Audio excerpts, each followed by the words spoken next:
Metro রেলের চলাচল সময় 1 ঘন্টা বাড়ছে। আগামী রোববারে এ বাড়তি চলাচল শুরু হতে যাচ্ছে।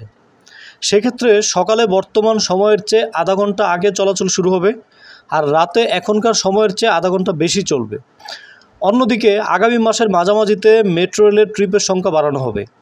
ট্রিপ বাড়লে 2 ট্রেনের মধ্যে বিরতি অন্তত 2 মিনিট কমে যাবে। ঢাকায় মেট্রো রেল নির্মাণ পরিচালনার দায়িত্বে থাকা সংস্থা Dhaka mass transit company limited সূত্রে এসব তথ্য জানা যায়।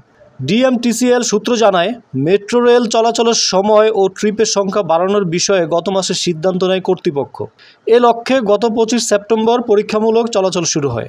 এর মধ্যে গতকাল মঙ্গলবার এক বৈঠকে প্রথমে বাড়তি 1 ঘন্টা মেট্রো রেল চালানোর সিদ্ধান্ত নেয় ডিএমটিসিএল।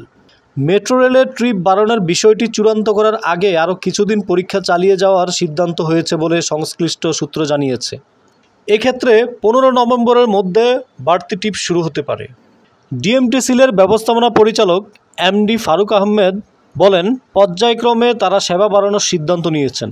এজন্য পর্যাপ্ত পরীক্ষা চালানো হচ্ছে। আগামী রোববার থেকে দিনে 1 ঘন্টা বাড়তি সময় মেট্রো রেল চালানোর চেষ্টা চলছে। ট্রিপ বাড়াতে আরও কিছুদিন পরীক্ষামূলক চলাচল করতে হবে। আগামী মাসের মাঝামাঝিতে ট্রিপ বাড়ানো সম্ভব হবে বলে আশা করছেন তারা।